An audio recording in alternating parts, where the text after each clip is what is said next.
habitaciones del primer piso lo que fue violentado. Ingresaron y se llevaron la suma de 23 millones de guaraníes que estaba en una mesa.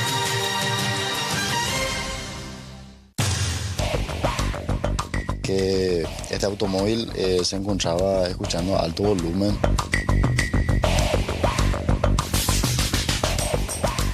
El personal de esta se constituyó hasta el lugar para proceder a la aprehensión de esta persona. Se encontraban varias personas, en un momento dado quisieron incidentar el procedimiento, ya que la mayoría se encontraban alcoholizados.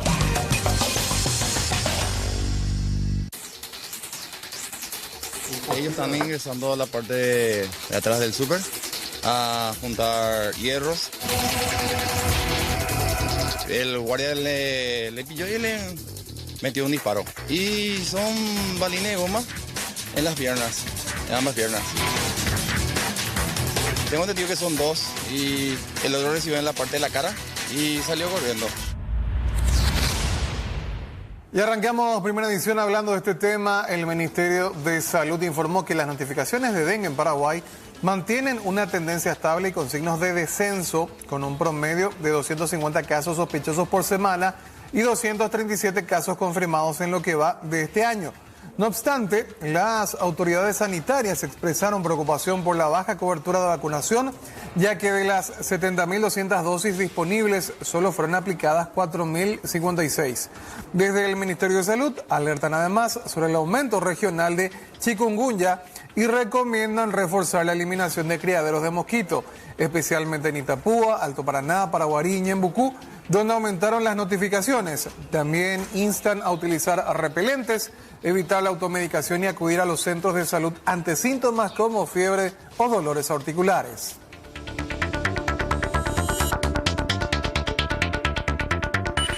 Y el puerto de Asunción reportó una baja de 2 centímetros en las últimas horas. Este descenso forma parte de una tendencia de retroceso que afecta a gran parte del área metropolitana y exige un monitoreo constante para la navegación fluvial. El comportamiento a la baja se replica en puntos claves como Villeta y Enramada, donde también se registró una reducción de 2 centímetros, alcanzando una marca de 3,62 metros. En contraste con el centro y la zona metropolitana, el norte del territorio nacional muestra una dinámica opuesta con una tendencia al alza. Las localidades de Bahía Negra y Puerto Limpo registraron ascensos de 4 centímetros y 2 centímetros respectivamente, mientras que Concepción y Puerto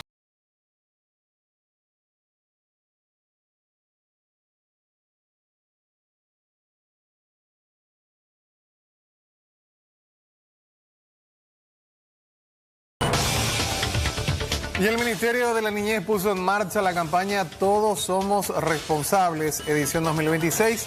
La iniciativa busca sacudir a la ciudadanía para fortalecer la prevención, la detección temprana y la denuncia oportuna de hechos de violencia y vulneración contra niñas, niños y adolescentes. De acuerdo con datos del Ministerio Público, el país registra unas 9 denuncias diarias por abuso sexual infantil, acumulando más de 3.300 causas en el último año. Durante el primer cuatrimestre de este 2026, la Fiscalía ya ingresó 1.039 causas frente a las 1.145 que se habían reportado en el mismo periodo, pero del año pasado. A pesar del leve descenso estadístico, las autoridades alertaron sobre el factor más peligroso de este flagelo, ya que el 87% de los abusos se perpetra dentro del entorno familiar o de confianza de la víctima, lo que vuelve indispensable romper las barreras del silencio comunitario.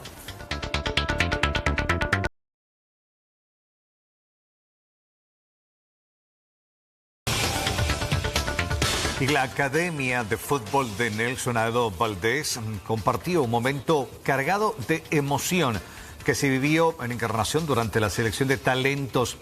Cuando Saúl Joaquín Dávalos fue elegido, su madre corrió emocionada a su encuentro para celebrar el hecho. Entre lágrimas y de alegría y de abrazos, la escena reflejó el sacrificio, el apoyo familiar y la ilusión de los jóvenes que luchan por cumplir sus sueños en el fútbol.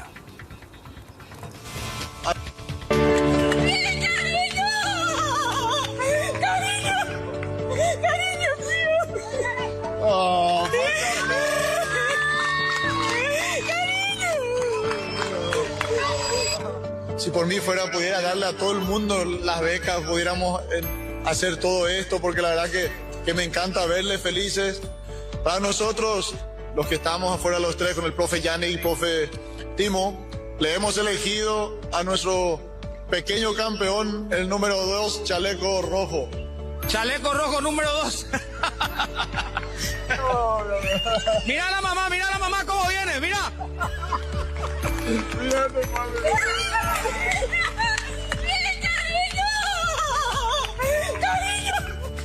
Cariño mío. Oh,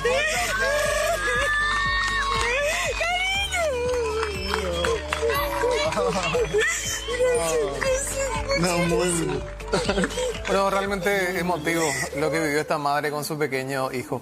Cambiamos de tema. El presidente del Instituto de Previsión Social, el doctor Isaías Fretes, presentó un balance de sus primeros 30 días de gestión, destacando como ejes principales la transparencia, la disciplina y la humanización del servicio.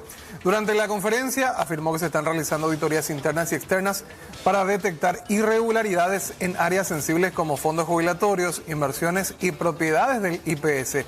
Fretes también resaltó que recorrió distintos hospitales y puestos sanitarios del país para conocer de cerca las necesidades de los asegurados y funcionarios.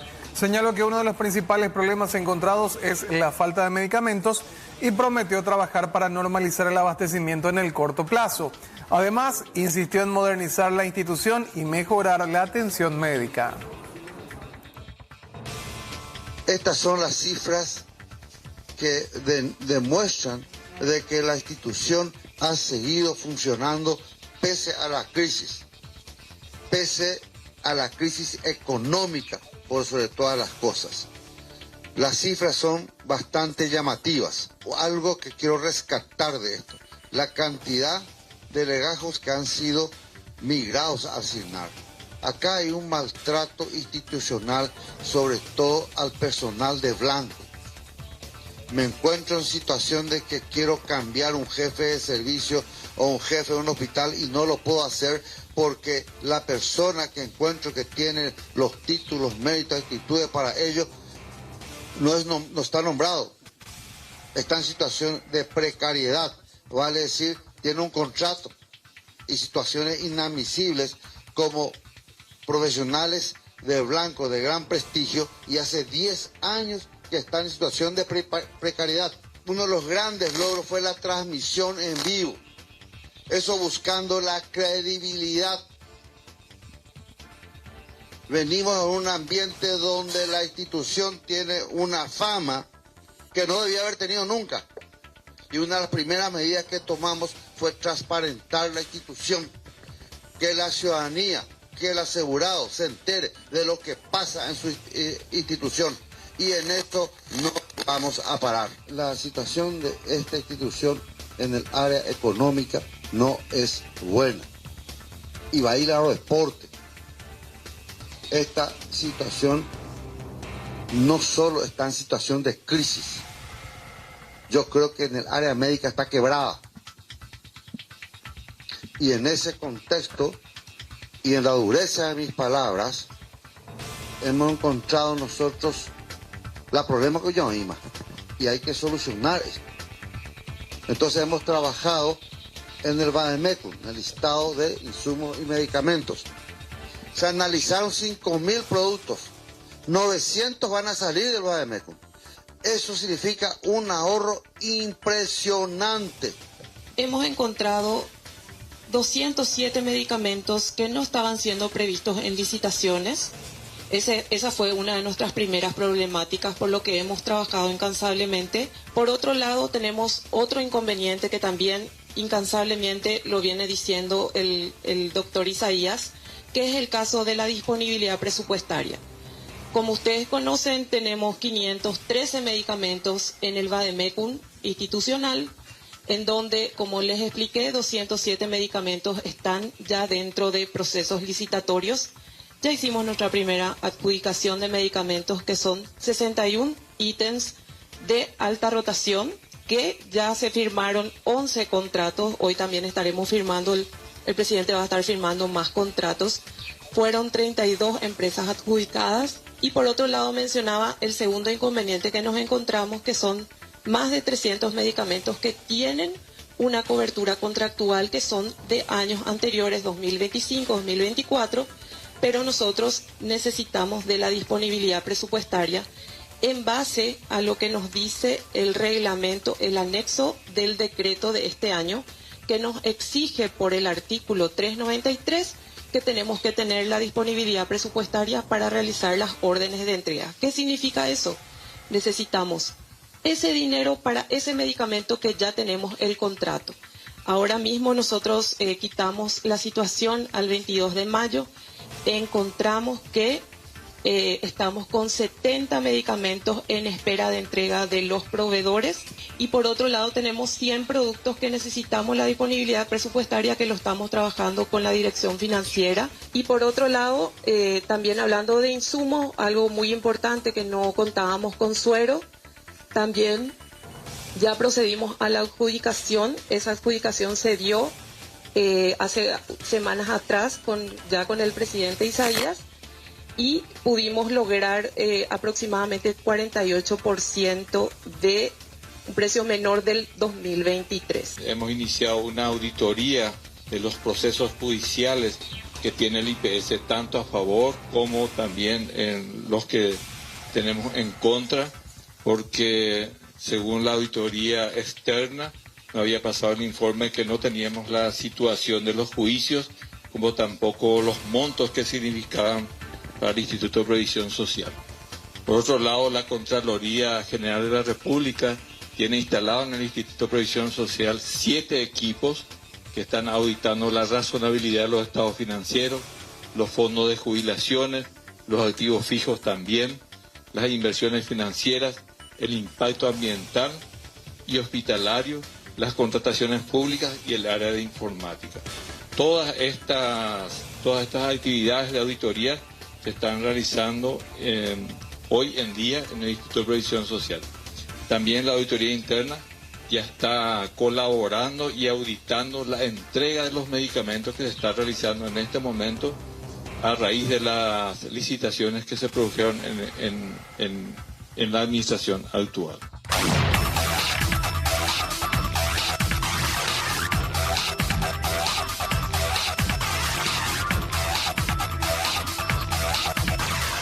Y saludamos rápidamente a nuestro compañero Joel López, que se encuentra en el este del país. ¿Qué tal, Joel? ¿Cómo estás? Juan, ¿qué tal? Buenas tardes, saludos a nuestros televidentes y justamente para hablar de hechos de violencia, esta vez fatal, justamente porque una ronda de tragos termina con el fallecimiento de este hombre de 35 años. Una pelea, hasta el momento no se conoce la circunstancia o el motivo de esta trifulca entre vecinos. Se trasladó hasta la vía pública. Darío Ramón Benítez, de 35 años, recibe varias heridas por parte de su vecino conocido con el alias de Chuleta. Este se dio a la fuga hasta que finalmente fue detenido. La víctima fue trasladada hasta el hospital de Ciudad del Este, donde horas después fallece. Los familiares también estuvieron en el hospital regional, donde llegaron los hermanos del supuesto sospechoso. En ese momento se genera una discusión, la policía tuvo que intervenir, demoró al hermano del sospechoso, y estos son los detalles que tiene la policía con relación a este crimen. Había llegado en ese nosocomio una persona con herida de arma blanca. En el momento que se nos comunicó, esta persona estaba todavía con vida. Se averiguó en qué jurisdicción habría ocurrido el hecho. Se contactó con el personal jurisdiccional. Ya cuando ellos se apersonaron, esta persona ya había fallecido, ¿verdad? En el lugar se apersonó el hermano del supuesto autor, de nombre Francisco Javier Vera, de 27 años. Esta persona se acercó para hablar con los familiares a fin de ponerse a disposición con los gastos de internación, medicamentos y todo lo que conlleva, ¿verdad? Que la persona haya estado ahí hospitalizada, ¿verdad? Antes de fallecer. Obviamente, ¿verdad? Los familiares reaccionaron de una forma... queriendo tomar justicia por manos propias. A raíz de eso, el personal de esta subcomisaría derivó a esta persona hasta esta a fin de entregar todos los antecedentes que nosotros logramos recabar, ¿verdad?, al personal interviniente de la Subcomisaría Cuarta y también al personal de investigación de delitos. Bueno, el supuesto responsable de este crimen es Edgar Javier López Isasi, de 35 años. Él mismo fue detenido horas después, sindicado directamente por familiares que supuestamente atacó violentamente a este hombre que muere en el Hospital Regional de Ciudad del Este. Se investiga las circunstancias, el motivo de esta pelea, compañeros. Bueno, perfecto. Gracias, Joel, por los detalles de este caso.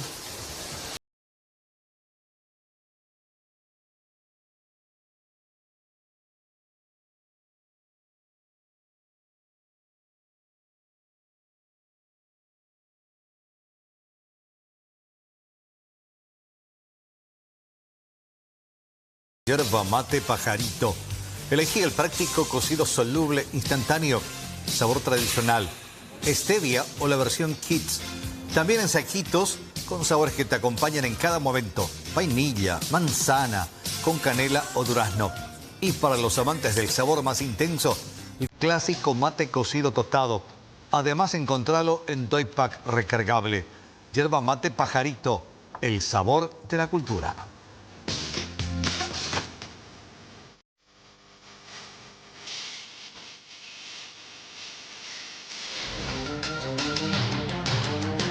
Una de las habitaciones del primer piso lo que fue violentado. Ingresaron y se llevaron la suma de 23 millones de guaraníes que estaba en una mesa.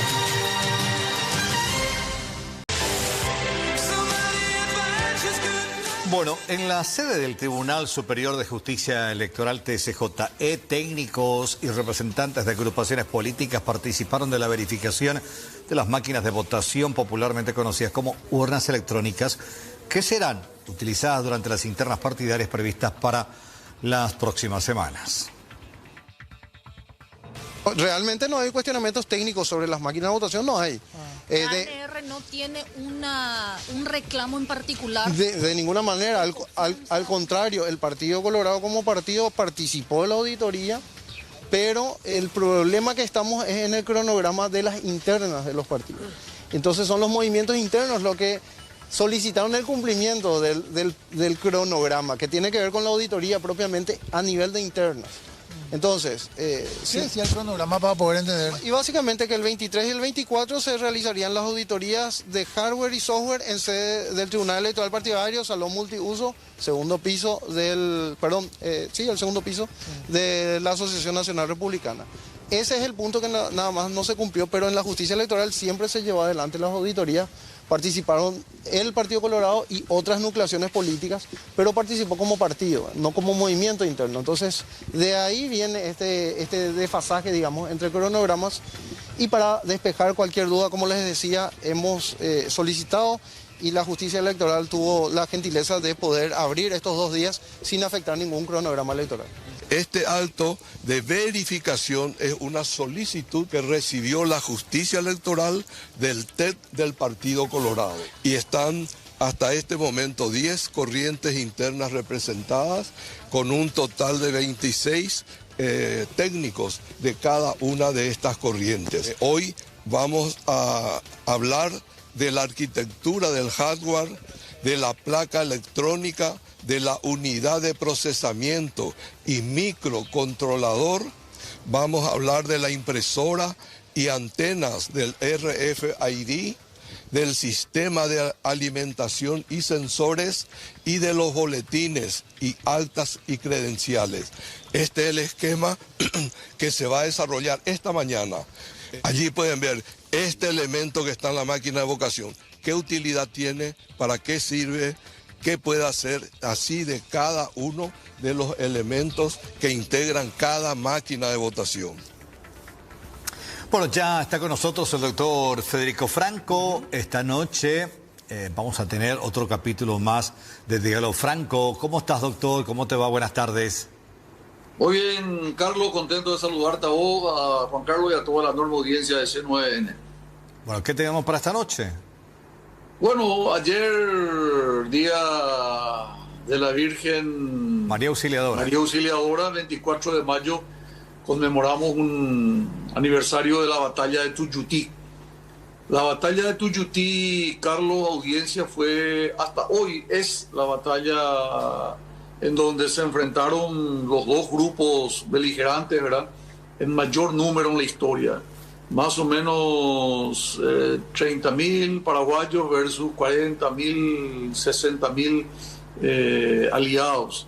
Nunca, ni siquiera en la Guerra del Chaco, hubo un enfrentamiento en cuanto a números tan marcados, tan manifiesto como esta. Es recordado por eso hasta hoy como el enfrentamiento bélico más grande en toda América Latina. Y bueno, la historia depende de cómo uno lo cuenta. Hay dos versiones. Una la que el Paraguay salió beneficiado con esta batalla, y otra que dan cuenta en sentido totalmente contrario, que nuestro país salió tremendamente perjudicado. Cuando uno ve los números, la estadística y ve la cantidad de fallecidos de paraguayos y de aliados, uno se da cuenta de la realidad. Entonces el general Hugo Mendoza, que es abogado, doctor en historia y al mismo tiempo general en situación de retiro, en su doble faceta de historiador, avalado en fuentes primarias, respetado con estadística, por otro lado su aquilatado conocimiento en estrategia militar, nos va a hacer un análisis de cómo fue la batalla de Tuyutí y por qué los paraguayos recordamos tanto la batalla de Tuyutí. Qué interesante realmente, un poco de historia siempre hace bien para nuestra cultura general y es importante conocer nuestra historia y nuestro pasado y sobre qué tipo de fuego hemos crecido nosotros también y nuestros antepasados, de qué manera renunciaron a tanto para tener lo que hoy disfrutamos. Y en segundo turno, doctor, ¿qué nos espera? ¿Siempre temas actuales, políticos? Sí, efectivamente, Carlos, vamos a estar en segundo término con el ministro de Justicia, el doctor Rodrigo Nicora. Las cosas dentro de este ministerio se están haciendo en forma, hay que decirlo, ¿verdad?, por más de que en mi caso particular sea otro signo político, las cosas bien hechas hay que comentar, hay que resaltar y eventualmente, ¿por qué no aplaudir, verdad? El Ministerio de Justicia ha venido a través de este operativo Veneratio haciendo una serie de transformaciones, incluso no solamente de nombre, de fachada, sino que de política carcelaria. Y en ese sentido, nuestra conocida cárcel de Tacumbú hoy está relativamente diezmada. Después de tener una superpoblación, se inició el traslado de varios de los presidiarios a otros sitios con el afán de desconcentrar, dividir entre los que tienen condena, los que todavía no tienen condena, y últimamente también eso afectó a las mujeres. El responsable de esta política carcelaria del Paraguay, este proceso de ayuda para la reinserción de los presidiarios, la lleva adelante el ministro de Justicia, el doctor Rodrigo Nicora. Con él vamos a conversar acerca de esto, Carlos. Excelente, imperdible esta noche a las 21, doctor, por C9N. Te mando un fuerte abrazo. Éxitos. Gracias, Carlos. Igualmente para vos, mi cariño y mi respeto. Y esta noche, como todos los lunes, de 21 a 22:30 por C9N, Diálogo Franco. Abrazo azulgrana, doctor. Abrazo azulgrana y felicidades a los campeones.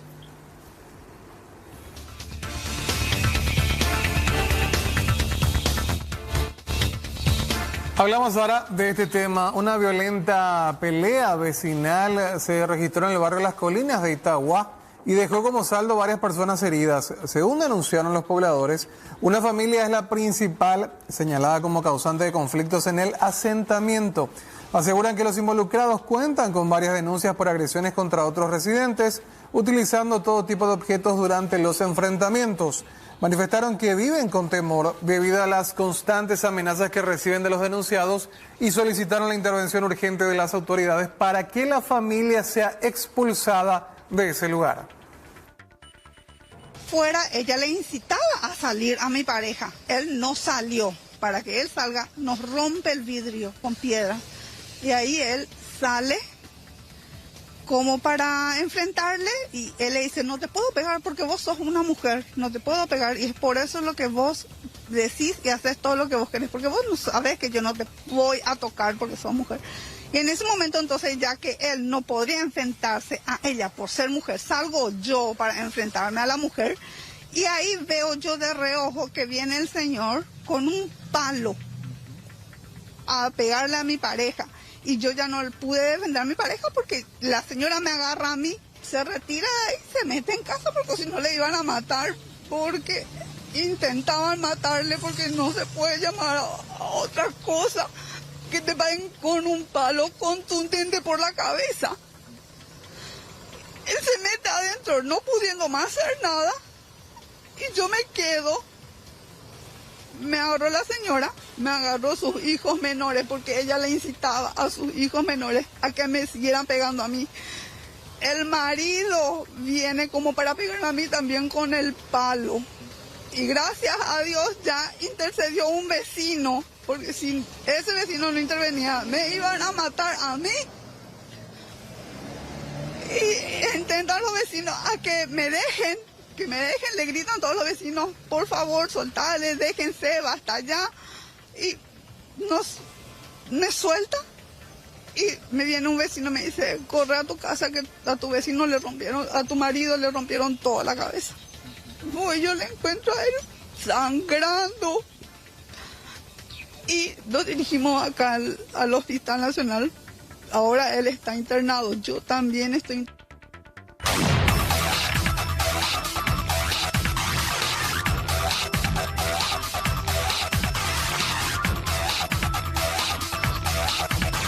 Vamos hasta Itapúa. Lucas Toledo, buenas tardes. Buenas tardes, señor Carlos. Saludos a los televidentes. Estamos en Obligado, departamento de Itapúa, en esta jornada lluviosa en el sur del país. Tenemos que hablar de esta situación que se presentaba aquí en Obligado, donde un hombre, según la denuncia que presentó, estaba en un evento, salió y encontró su camioneta violentada. En el interior o del interior se habían llevado dinero y otras pertenencias. Pero ya estamos aquí con el suboficial primero Richard López para que él nos comente los detalles de esta denuncia. Buenas tardes, suboficial. Buenas tardes para usted y a la teleaudiencia. Efectivamente, el día domingo, ¿verdad? Tuvimos un supuesto hecho de hurto del interior de una camioneta ocurrido siendo las 11:50 horas aproximadamente en el estacionamiento de Paraná Eventos, ubicado en la ciudad de Obligado. El vehículo violentado se trataría de la camioneta de la marca Toyota, color plata, con matrícula número NBS 198, de cuyo interior se hurtó la suma de 2 millones de guaraníes y documentos personales. La víctima se trata del ciudadano Iván Binder Larsen, paraguayo soltero de 35 años de edad, domiciliado en la ciudad de Itapúa, Potú.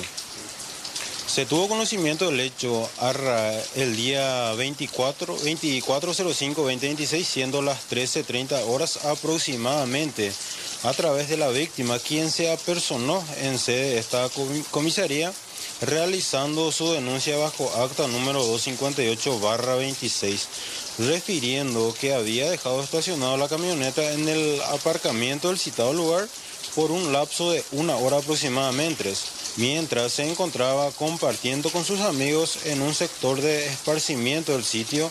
Posterior, cuando se disponía a abordar su rodado, se percató del cristal trasero, lado derecho, fue violentado, y al verificar su interior constató el faltante del dinero en efectivo y sus documentos personales. El mismo manifiesta ahora desconocer las circunstancias exactas del hecho. En este caso se está averiguando en el lugar, ¿existirían cámaras? ¿Están viendo ese detalle? Efectivamente, la denuncia se dio participación, ¿verdad?, a personal de la División de Delitos, Investigación Regional de Colonias Unidas, ¿verdad?, quienes se encuentran realizando las tareas investigativas a fin de llegar a los supuestos autores del hecho. Dinero entonces y algunas pertenencias, lo que denuncia el sujeto. Según el denunciante, llegaron a sustraer dinero en efectivo y sus documentos personales. Muchísimas gracias por su tiempo.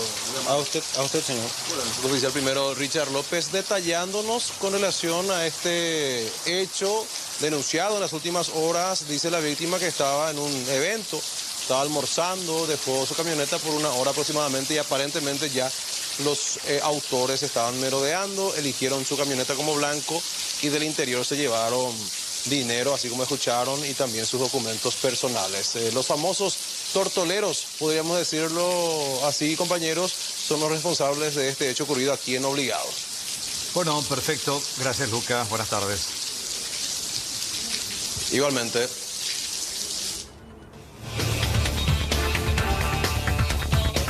¿Qué hacemos, querida? Estamos hablando de dinero.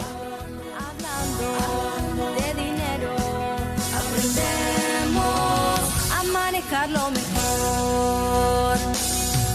Yo estoy segura de que vos sos increíble en lo que haces. O sea, obvio. Estudiaste peluquería, querés tener una peluquería. Sos mecánico, querés un taller mecánico. Sos panadero, querés una panadería. O sea, la parte del producto, la parte del servicio, aquello a lo cual te dedicas, pero no tengo ninguna duda que vos sos un especialista y te va re bien. El problema no está en el producto o en el servicio. El problema, usualmente, está en una de otras dos áreas. Es decir, sos muy bueno en lo que haces, pero no vendés, quebrás. Sos muy bueno en lo que haces, vendés re bien, pero está mal calculado tu precio, está mal calculada tu financiación, no tenés en cuenta adecuadamente tus costos y vas a quebrar. Por lo tanto, no es suficiente que seas un re especialista en lo que haces en tu negocio. También es clave que comprendas cómo funciona la dinámica de tu negocio, que tiene 3 áreas. Operaciones, que es a lo que te dedicas, comercial, que es marketing y ventas, y el área resto del mundo, que sería negocios y finanzas, administración, contabilidad, tesorería, talento humano, todo lo que es tecnología, etc. Por lo tanto, esas áreas de soporte al negocio son fundamentales, porque si no te podés equivocar. Claro, sé que querés crecer, sé que querés vender más, pero ¿para qué venderías más si había sido cuanto más vendés, más perdés? No tiene sentido. Sigamos hablando de dinero, que así aprendemos a manejarlo mejor. Bueno, tenemos que hablar de este tema, don Carlos, de la audiencia que tiene como protagonista a la joven María Fernanda, recordado el caso, porque el joven acusado de ser el principal sospechoso de su muerte podría quedar libre en los próximos días. ¿Esto por qué? Porque hasta el momento el Tribunal de Sentencia no fijó fecha para dar inicio al juicio oral. Exactamente, en los primeros días de junio se van a cumplir los 6 meses de prisión preventiva establecida por causas que involucran a adolescentes. Y para entender este tema y que nos explique qué pasó, está el fiscal Fermín Segovia en vivo. Agradecemos su tiempo. Fiscal, ¿cómo te va? Buenas tardes.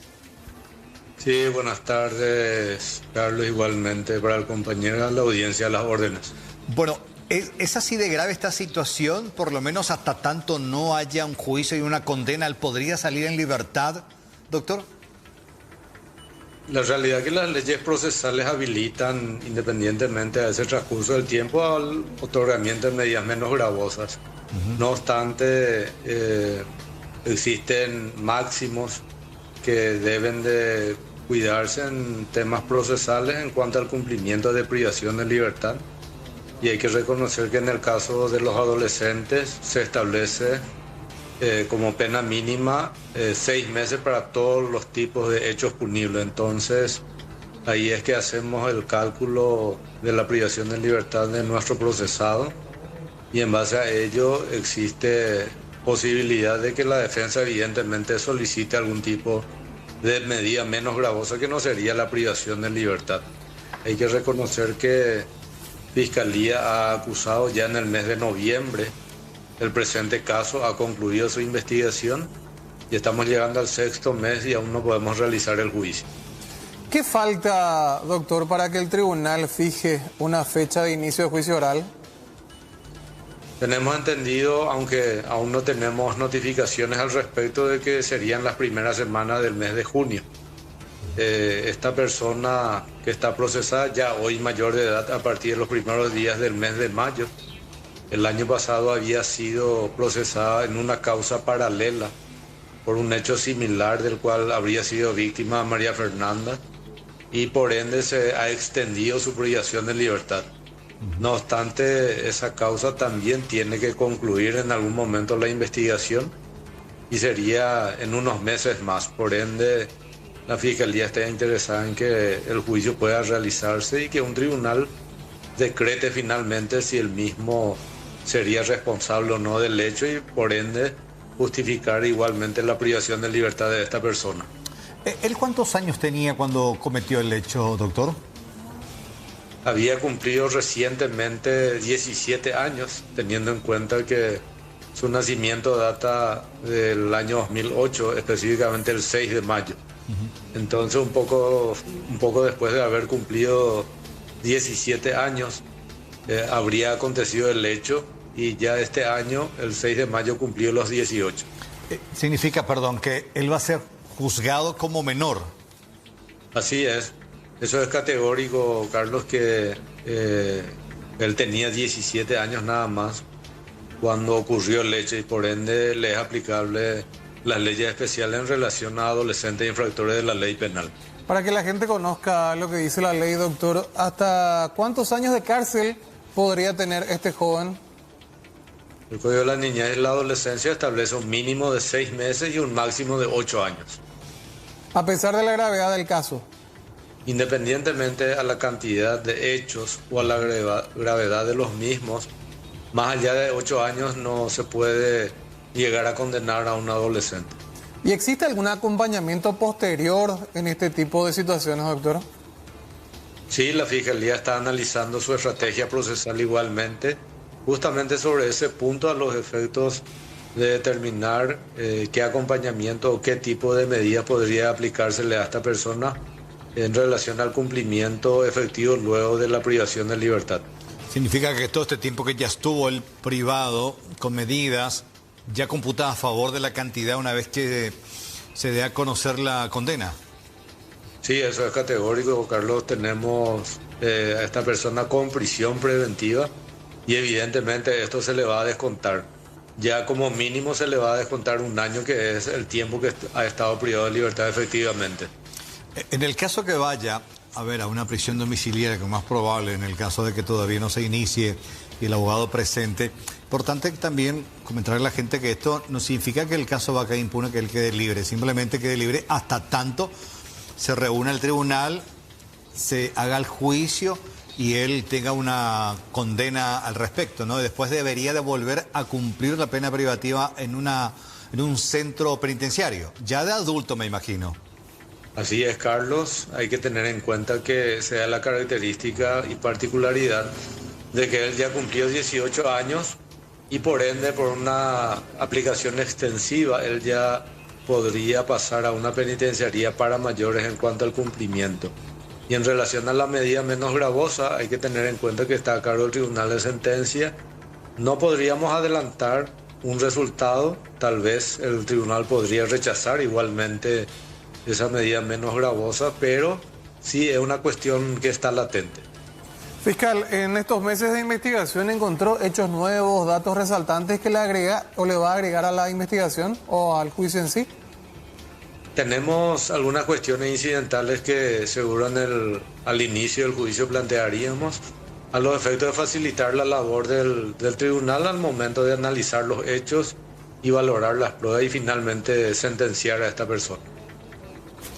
Bueno, doctor, vamos a esperar que finalmente el tribunal pueda hacer esta convocatoria, se inicie el juicio y finalmente, de que haya una condena en este caso y que la familia también reciba esa tranquilidad, por más que obviamente está la situación ya no va a volver a recuperar la hija por la cantidad de años también por ser adolescente. En este caso también hay familiares que, tanto el papá, la mamá y otra gente que está vinculada a la causa para el juicio oral, ¿no? Sí, así es. Tenemos a otras personas que están procesadas, todas ellas mayores de edad. Son 5 en total.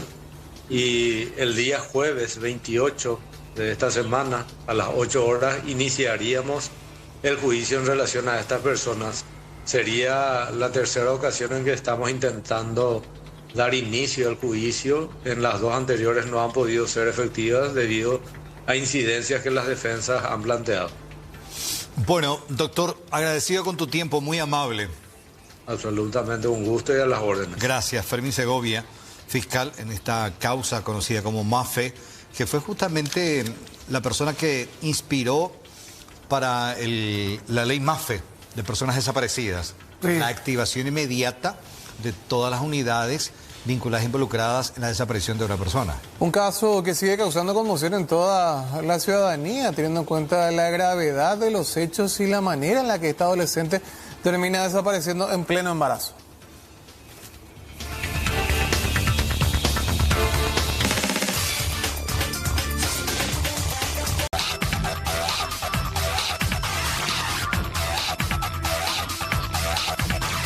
Bueno, y con estos días frescos, fríos, el poncho es un buen abrigo. Estamos en la zona en la que se fabrica. A ver, Alexis Sabeiro desde Carapeguá, adelante. Llegamos al kilómetro 91 de la ruta número 1, acá donde nos marca este hito. Tengan en cuenta que acá, este es el cartel que indica en donde ustedes van a conseguir la siguiente artesanía hecha por manos paraguayas. La segunda referencia, la bandera paraguaya. La tercera y la que más me gusta, el poncho Cerro Porteño. Los otros no voy a mencionar, porque es el segundo más vendido después de la que les voy a mostrar. Sí, fíjense qué linda textura, qué lindo color. Lana 100% paraguaya, oriunda de San Miguel de las Misiones Jesuíticas. Está causando furor. Y ya escuchamos de fondo, sí, ya escuchamos de fondo esa canción que tanto me hace recordar también las caravanas cuando acompañábamos a la selección de Dupané. Estamos en Carapeguá y ella es una de las ideólogas. Y qué importante es escuchar al cliente, porque ella me dice, no fue idea mía, fue idea de un cliente, pero nosotros convertimos la idea de un cliente en esto. Miren qué lindo poncho con la insignia. Sí, con esto que nos caracteriza a los paraguayos, con el calor albirrojo, con el calor paraguayo. Esta es la única muestra que tienen ahora acá, porque están agotados los pedidos, agotados los ponchos expuestos. Y a partir de ahora, ¿cuántos pedidos tenés, Lucía? Hasta el momento ha anotado 50 unidades. 50 unidades anotado. Y lo que no anotaron, no sé. Y después de que salga en Canal 9, en C9N vas a tener muchísimos pedidos. Muchísimos más, así mismo, así mismo. Contame cómo viene la historia del poncho albirrojo, porque son los primeros en crearlo, ¿no? Sí, en este caso fue idea de Denis Sosa, que fue uno de mis clientes que el año pasado ya me escribió. Pero no pudimos concretar en ese momento porque justo me escribió en la época de junio, julio, cuando hacía frío, y obviamente las artesanas estaban todas así abarrotados con ponchos ya, o sea, con los colores que ya teníamos luego. Y no se pudo hacer en ese momento, no le pude convencer a los artesanos, pero ahora sí, este año sí, o sea, pude convencerlo en una época así, cuando entró el calorcito ahí, tenía un poco de trabajo, entonces por ahí entré. Cuando llegamos recién me decepcionó, me dijiste no tengo ninguno y te fuiste a buscar y por suerte había un pedido ahí. Pedido que sí ya está todo con nombre, por suerte, pero la verdad que está todo agotado. Ahora mismo, o sea, está entrando 5, 10 y eso, o sea, en el día se va todo. Vamos a hacer una estrategia de marketing, yo no quiero que me digas el precio real, pero decime más o menos cuánto cuesta. Digo. No, más o menos nomás, no quiero... 300. 300 aproximadamente. Aproximadamente. Es caro, una buena inversión. No, porque ya viene personalizado. Bueno, ahora para mí decime, el precio del poncho Cerro Porteño. ¿Para vos? ¿Sin personalizar? No, pero decime un precio así más o menos de Cerro Porteño. 2.50. 2.50, sí me gusta, buen precio. ¿Cierto que es el segundo poncho más vendido después de la selección? Sí. Mentime que me gusta, porque yo le acabo de mentir a los televidentes. Bueno. Bueno, ¿cómo hacen para pedir? No, y tengo que irme a la casa de los artesanos, que queda lejísimo, más o menos 17 kilómetros, camino tierra. Me voy, hablo con ellos, le hago el pedido y yo mismo me voy a buscar. ¿Un grupo de artesanos o son varios? Ahora mismo estoy trabajando con un taller que es administra la señora. Y ella le da trabajo también a todos los vecinos, porque son de más o menos 17 kilómetros entrando camino tierra, entonces le da trabajo a todos los vecinos, porque hay gente que le teje, hay gente que le cose, porque también se usa costura para hacer los terminados, y también hay gente que especialmente que se dedica a hacer los flequillos. Lucía, con esto, ¿cómo están las ventas además del poncho? O sea, esto levanta un poco, se vino por suerte el frío, por suerte decimos para la gente que de repente tiene esa capacidad de comprar, o uno que pueda ahorrar y venir a comprarse no solo un poncho de la albirroja, sino cualquiera. Sí, hay mucha venta. La verdad que acá no nos quejamos porque vendemos de todo un poco, o sea, aparte de cántaros, todo lo que es productos de hilo, y ahora más todavía en el invierno, ahora que está haciendo frío, el poncho, por supuesto, que es lo que más se va. Claro, está el poncho pután y el poncho show también. Y el 60 lista, que es blanco y negro, que es de hecho uno de los más vendidos. No escuché esa parte, el azul y rojo. bueno, ese... Bueno, la gente con su... Ahora se vendió más porque salieron campeones. No, porque tiene un valor cultural también, o sea, es el color tradicional, que en poncho es 60 listas. ¿Y hasta cuántos vas a tomar los pedidos o esto de repente a medida que avanza el mundial o llega la fecha del partido o de los partidos? Mira, yo tengo ahora mismo pedidos que tengo que cumplir 50 unidades aproximadamente los que yo tengo, y ahora dentro de 10 días aproximadamente me prometió la artesana que me va a completar 30. Y obviamente tengo que continuar, yo calculo que vamos a continuar después del mundial porque es algo que no va a entrar hasta agosto. Es la primera vez que yo veo poncho de la albirroja. Sí, es la primera vez. No se suele hacer. Yo sé que esto tiene dueño, vamos a un lugar acá, me quiero probar. ¿Son tamaños únicos o a pedido? Sí, me atajás por favor acá a la altura, me quiero probar. Ok. Por favor, sin ensuciar, voy a tener cuidado acá, me acerco al micrófono otra vez para no perder el audio. Quiero ver cómo va a lucir este poncho y con esta probadita de poncho me quedo. ¿Cómo va a lucir con la corbata? Acá tengo cuidado, me tengo las manos limpias para que no te asustes. Sin problema. ¿Esto con qué se lava? Normal. Lavado normal, pero sin meter en la lavarropa. No, a mano.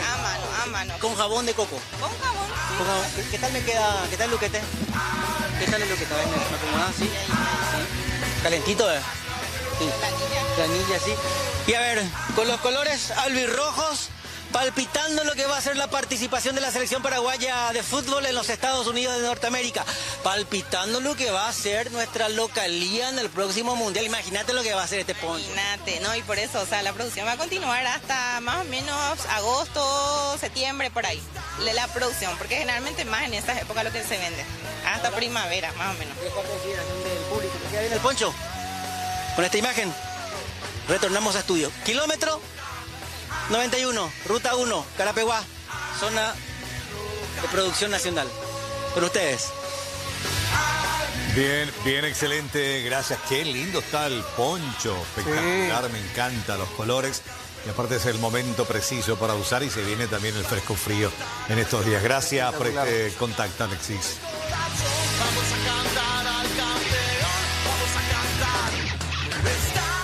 Y pasamos ahora a un tema policial, porque una reunión entre amigos acabó de manera muy trágica en el barrio San Miguel de Guarambaré, donde un joven perdió la vida tras ser atacado con un arma blanca en medio de un enfrentamiento. La víctima recibió una herida letal que acabó con su vida. El hecho causó profunda conmoción entre los vecinos y las personas presentes, mientras las autoridades avanzan con las investigaciones para establecer, o esclarecer, mejor dicho, lo ocurrido y dar con el supuesto autor. La verdad que a nosotros nos dice así la gente, ¿verdad? Nosotros nos vimos porque nos agarraron de sorpresa cuando nos avisaron y no tuvimos tiempo ni de averiguar ni saber nada, pero o sea que los comentarios que escuchamos son así. Hasta el momento no sabemos bien qué es lo que pasó, ni tampoco no se le agarró a nadie. Lo que sí que es lo único que estamos muy dolidos y muy indefensos acá en Guarambaré, porque los jóvenes ya se están por morir todos acá por la culpa de toda la cosa de la venta de esa porquería. Y ya no sabemos qué hacer, estamos indefensos. Y no queremos más que suceda a otro joven como Andy, porque Andy es un buen muchacho, educado. Y nosotros queremos justicia para Andy. La familia solamente pedimos justicia, que se aclarezca por qué se le mató, porque no merecía morir así un joven estudioso. Nosotros estamos muy dolidos, la familia. Son padres trabajadores, hermanos buenos. Ellos son una familia muy buena, personas muy educadas. Estamos dolidos y necesitamos que se haga justicia por Andy, a nombre de la familia, que le queremos mucho, porque no le van a devolver más a su mamá, a su hijo, jamás. Y legalmente estábamos sentados acá. Estábamos sentados entre grupos y después vino un señor, quiere fumar en nosotros. ¿Cómo se llama el señor que llega? Juancito se llama. Y después estábamos acá y después se fueron. Y después al llegar ellos lo que hicieron más canas. Y... ¿De Genaro? Sí, con él. Y eso es lo que quiero saberle antes porque nosotros ni un bronca le creamos a él. Tranquilitos nosotros estábamos. Y de la Naité pasó eso. Y Naité antes le clavó. Le dijo nomás que por qué, para lo que así le habla y eso el señor. Supuestamente a vos también no te va a gustar si te habla así. Sí, me persiguió también a mí. Persiguieron a todos, entre el grupo y los demás se fueron hacia ahí. Y Andy se quedó ahí y ahí lo que le clavó. Ahí, ellos porque corrieron nomás hacia allá, lo que no pasó nada legalmente. Sí, porque acá hay cámara. Primero a él le persiguió Genaro. Primero a él Juancito y Genaro a él le persiguió y él corrió hacia allá. Y ahí lo que vino Genaro y Juancito acá. Ahí Juancito le dijo, pe ahí, le dijo por Andy. Y ahí se fue Genaro y le apuñaló. Todos amigos entre ellos, son todos amigos. Y entre amigos se hablan todos acá. Y bueno, y te hija, tranquilo, y ahora más jogabe. Y no tiene lógico la ya pues que empezó a pisar. Juancito le culpa porque él la juega y le cuál más para la juega y Genaro ve. Upea ye kwasea. Oye ya rabe Juancito mande ya tamba para la ia kwashu para oración na ma Genaro pecha ve. Porque permita ni no ñe y bueno y te hila Andy. Más viaje no pena, más viaje no causa problemas. No putare y ahora ya rana la Juancito ve. Supuesto hecho de homicidio doloso en el barrio San Miguel, en la que resultó víctima fatal un joven de 20 años de parte de otra persona de género masculino de 35 años de edad. Hasta el momento no sabemos el motivo del hecho. Está a cargo de investigaciones y del departamento de homicidio. El supuesto actor no cuenta con antecedentes como así también la víctima. Se trata de Genaro Miranda Mora, paraguayo soltero, 35 años, domiciliado en el mismo barrio. Se les indica como el autor del hecho. Hasta el momento está prófugo. Hoy lo de investigación y omisión realizaron un allanamiento en compañía de la asistente fiscal y lograron incautar una motocicleta supuestamente utilizada para el hecho. Que este automóvil se encontraba escuchando a alto volumen.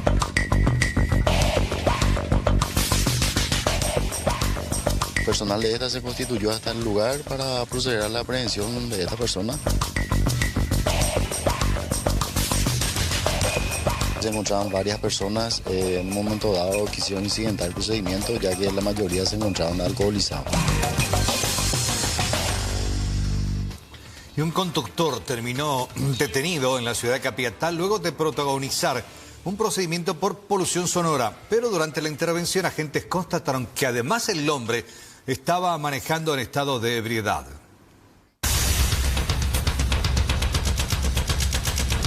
El procedimiento se registró en un sector urbano de la ciudad de Capiatá, hasta donde acudieron agentes policiales, tras denuncias de vecinos por el elevado volumen de la música proveniente de varios automóviles. Según manifestaron los denunciantes, perturbaban la tranquilidad de la zona desde hacía varios minutos. Se recibió varias llamadas del sistema 911, así también acá en la oficina de guardia, que este automóvil se encontraba escuchando a alto volumen música en la vía pública, ¿verdad? Entonces, personal de esta se constituyó hasta el lugar para proceder a la aprehensión de esta persona, trasladándolo acá a esta base y así también el automóvil. Si es así, se encontraban varias personas en un momento dado quisieron incidentar el procedimiento, ya que la mayoría se encontraban alcoholizados. Si es así, prácticamente está lleno la parte trasera de equipamiento de audio y alto volumen, ¿verdad? Es por eso que se recibió varias denuncias ya al sistema 911, así como te digo, y acá en la oficina de guardia. Sí, este vehículo estaba específicamente al costado de una plaza y por supuesto muchos vecinos en las inmediaciones, ¿verdad? Entonces ya prácticamente le molestaba a los vecinos. Vecinos del lugar señalaron que este tipo de situaciones se repiten constantemente durante los fines de semana, por lo que solicitaron mayores controles policiales en la zona. La policía recordó que los controles contra conductores alcoholizados y casos de polución sonora continuarán en distintos puntos del departamento central, especialmente durante horarios nocturnos y fines de semana.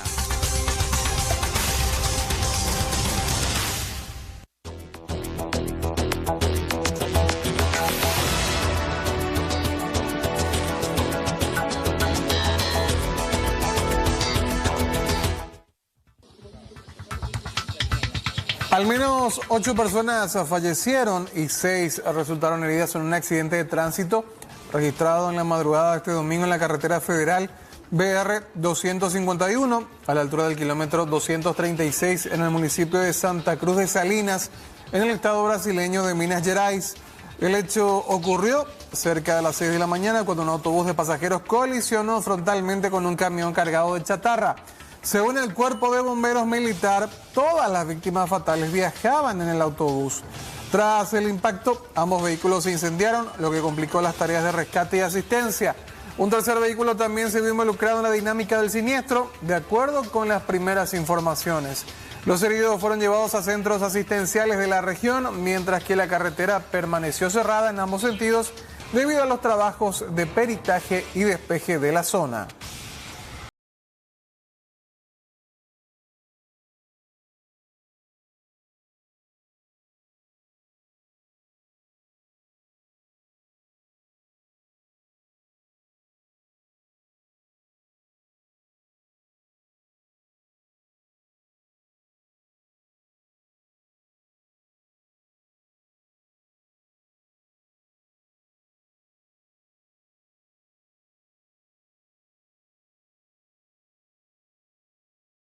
Visita rutinaria a una barbería en la India terminó en tragedia cuando un cliente falleció repentinamente tras recibir un masaje en el cuello.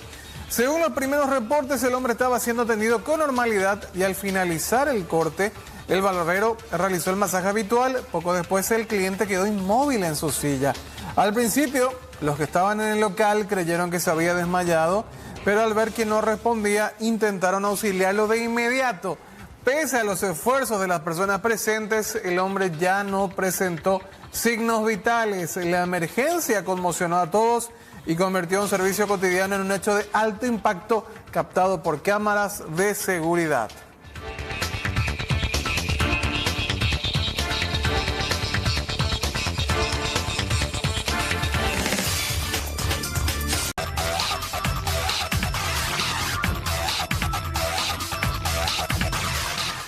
Vamos hasta exteriores. Jacqueline, buenas tardes. Buenas tardes, compañeros, y para todos los televidentes. Nos encontramos desde Villa Elisa, donde un caso de un atropellamiento fatal, un accidente ocurrió en San Lorenzo el jueves 21 de mayo, donde la víctima Juan Ariel del Valle, de 32 años, se encontraba realizando sus trabajos. Él mismo se dirigía a realizar informes de trabajo de informática, en el que llega un auto de Toyota Vitz negro y lo atropella. Lastimosamente el hombre quedó inconsciente y el día de hoy nos encontramos con su madre, Zunilda Caballero, que nos va a estar informando cómo se encuentra hoy en día Ariel. ¿Qué tal, señora Zunilda, por así decirlo? Y muy bien, por decir ahora, en este momento, ¿verdad?, que mi hijo se encuentra inconsciente, no se recuerda de nada de lo que le pasó de ese día. Y le tenemos, gracias a Dios, mil gracias a Dios porque está vivo, porque ustedes vieron el video cómo se quedó extendido sobre el asfaltado y el que le atropelló se huyó. Si es un poco humano, tenía que quedarse a ayudarle.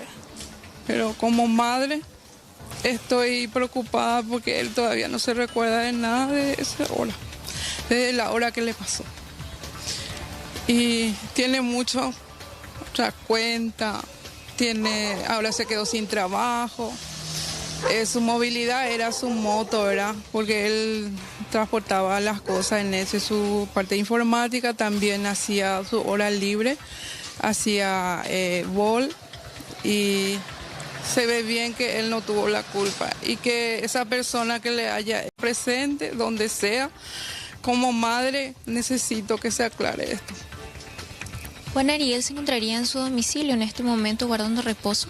Sí, en este momento ya le tenemos en casa, pero bajo observaciones cada momento se está yendo al hospital y tiene que hacer varios estudios por las memorias que perdió.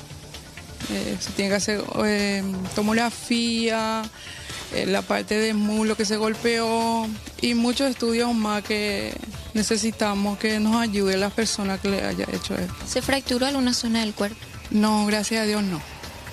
La parte de la cabeza nomás, lo que tenemos una pequeña fisura. Y eso es preocupante porque se puede agravar si no le hacemos los seguimientos que tiene que hacer. En cuanto a las secuelas, ¿también quedó con golpes? Sí, la parte de la cara estaba todo golpeado, hasta ahora no bajó todavía la hinchazón. Y le tenemos en mi casa, que tiene una hija, por cierto, de 3 años, con su señora, pero le trajimos en casa para cuidarle porque la señora tiene que trabajar ahora. ¿Qué les dijo la comisaría sobre este caso? ¿Ya realizaron la denuncia? Sí, ya está todo hecho la denuncia, ya tienen ellos todo eso bajo cargo de ellos y que se presente la persona que está en esto, por favor. En cuanto a la investigación sobre el auto, ¿no le pudieron dar más detalles de quién sería el propietario? Y hasta ahora yo no tengo ni el nombre todavía. No sé si la gente de allá ya tienen, la fiscalía, o espero que sí. Y la gente que está investigando esto ya debe saber algunos detalles. ¿Cuánto tiempo pasó para que lleguen a auxiliarle a su hijo desde el momento que pasó el accidente? El que yo me enteré fue estando acá en mi trabajo, a las 6 de la tarde. Fue el que yo me enteré por medio de mi marido que no entré en la casa y me avisaron, pero ya no me pude ir junto a ellos. Le avisó a su señora, ellos ya se fueron en Calle I, en el hospital de Calle I, le llevaron. Y ahí él se quedó inconsciente sin saber quién era, le pasaron el teléfono y ahí recién registraron los documentos de él. En cuanto a los vecinos, ¿vieron algo en el momento? ¿Le pudieron auxiliar? Y creo que sí, no tengo conocimiento de eso, pero el video sí pudimos rescatar. Y eso es lo que tenemos por el momento. Entonces, Juan Ariel perdió la memoria de ese día. Esa hora, de la hora que le pasó. Y hasta ahora él no recuerda de lo que pasó. ¿No consultó por qué se encuentra así o no le pareció extraño? Sí, ya está consultado ya. Que eso tiene su proceso y varios estudios que se tiene que hacer. En cuanto a su trabajo, él quedó sin trabajo también ahora. ¿Qué pasó con la motocicleta? Y ahora la motocicleta se quedó inservible. No se puede rescatar nada. ¿Ese era su único medio de transporte? De transporte, sí. Y es preocupante porque tiene cuenta, tiene una casita que también está construyendo y se endeudó y eso es. Seguramente se preocupa. ¿Tiene una hija? Tiene una hija de 3 años, que depende de él.